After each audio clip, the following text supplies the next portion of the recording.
In today's video, I will show you how to download results from Qualtrics.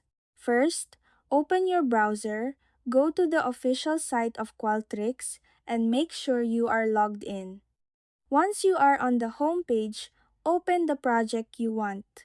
Downloading your raw data directly is incredibly helpful because it lets you run advanced statistics, back up your research securely, or share the raw files with your stakeholders.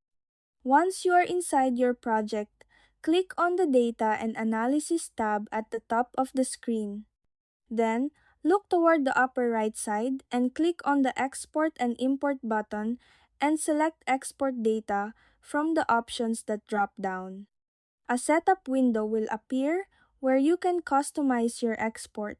Choose a file format like CSV, TSV, or SPSS, depending on the analysis software you plan to use. Select your preferences for downloading values or text labels and click Download to save the data file directly to your computer. And that's it! That's how you download results from Qualtrics.